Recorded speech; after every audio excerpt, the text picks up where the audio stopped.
like it's pretty clear to all of us here that the architects at this conference, the Genocidal Seven, don't actually give a crap about the working people in Canada or everyday people around the world a single iota. The agenda has been set, and talks will be held about how the G7 states and their invited guests can further facilitate their economic and geopolitical interests, furthering the plunder of oppressed countries across the world, and leaving working people in the imperialist centers to deal with ever worsening economic crises and repression when we stand up and fight back. And when war becomes the inevitable consequence of the economic crisis they've created and the competition between them and other imperialist powers, we're the ones who will pay the price and inevitably become cannon fodder in that struggle over which block of monopoly capitalists get to dominate the world. The question then, that should then come from this realization, are how do we actually fight back and struggle for the interests of the working people of the world? How do we uproot this rotten, dead-end system that has nothing to offer the vast majority? Well, one of our immediate and pressing tasks is to rebuild and rekindle a fighting political movement of the working classes across the country. At the East Bend Workers' Assembly, we bring together workers across industries, union and non-union, on the basis of expanding and democratizing the workers' movement,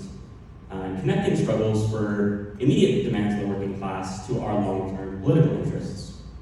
What I'm going to focus on now is two aspects of our work. One is waging struggle within our unions to raise their level of militancy and reorient them towards a class struggle perspective. And two is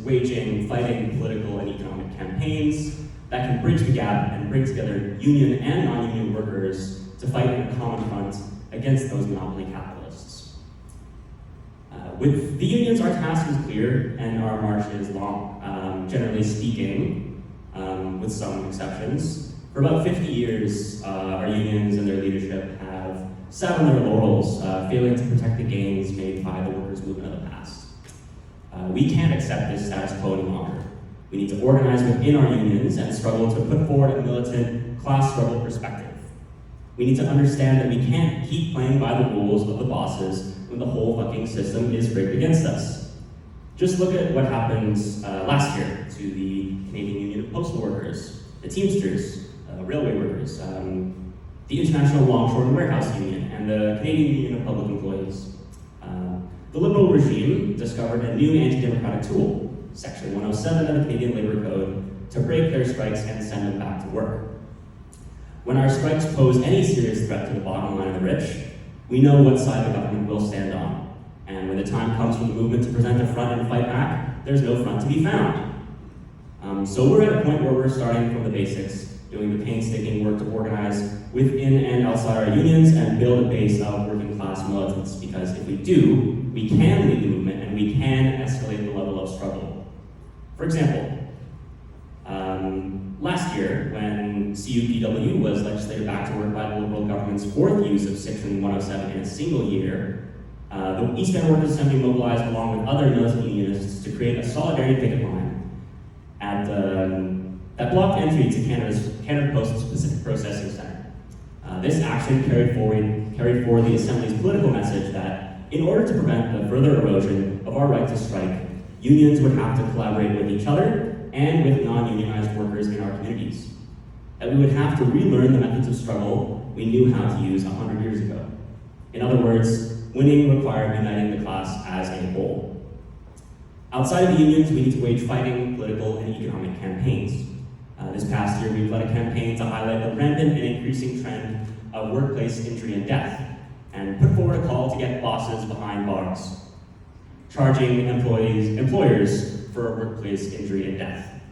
Our campaign exposed the ruling class as the culprits for the systematic increase in the maiming and killing of workers on the job, because the bosses are willing to sacrifice working people in their quest to squeeze ever more profit by increasing the pace of work, increasing workloads, and cutting corners beyond all reasonable expectations of safety. They need to be afraid of facing actual consequences for killing workers instead of slap-on-the-wrist fines worth less than the profits they made by enacting the policies that kill us in the first place. Our year-long campaign culminated in an independent rally and march for the day of mourning for workers injured and killed on the job on April 28th.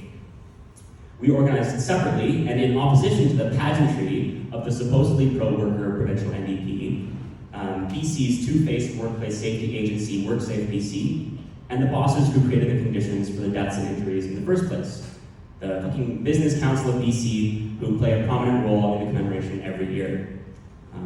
Militant unions and locals who couldn't stomach this collaboration for another year joined the East Van Workers Assembly in mourning our lost brothers and sisters and pledged to fight back against the capitalists who put them in the ground.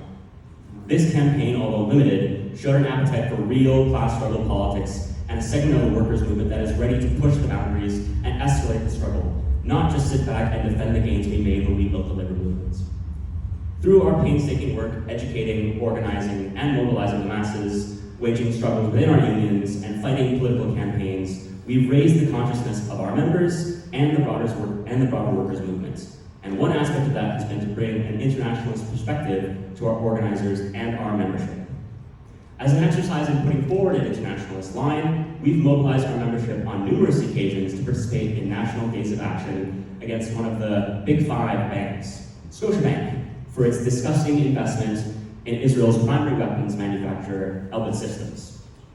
The East Van Workers Assembly recognizes that as a form of class struggle itself, in its context of imperialist Zionist colonization, the national liberation struggle of the Palestinian people is deeply connected to the struggle of workers around the world and should be supported both in principle and in practice as part of our strategy to weaken our shared enemies, and the monopoly capitalists managing, financing, and profiteering off the ongoing genocide. And in these actions, the Workers' Assembly works to identify Scotiabank not only as a complicit institution profiting off mass murder, but as a principal enemy in the working class struggle in Canada, as it is an expression of the massive concentration of wealth by the few who oppress and exploit the peoples of these lands and all over the world. By uniting the class struggles of laboring and toiling peoples across nations, by building concrete alliances against our common enemies, we can fight the disgusting pseudoscientific racist ideology of the ruling class that drives us apart. We can build our power to combat these monsters together wherever we live and work, and expand our lines to move them forward step by step until victory. By agitating, organizing, and mobilizing workers as a class across the country, we can build a movement that's both broad and deep enough to seriously challenge the power and interests of the ruling class. When the working class is conscious of its exploitation and the common enemy it shares with the toiling peoples of the world, it can actually uproot this genocidal system altogether and build something new into place that A, is actually democratic in its character, and B, represents the collective interests of the vast majority rather than the small clique of profit-hungry, bloodthirsty parasites.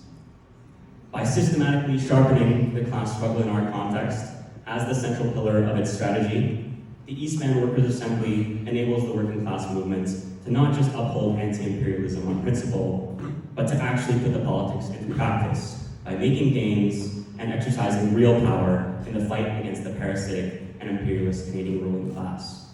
By taking the fight to the bosses and advancing the class struggle on their home soil, the working class can strike heavy blows against imperialism. And in the immortal words of the martyr Ghassan Kanafani, wherever you strike imperialism, you damage it and you serve the world revolution.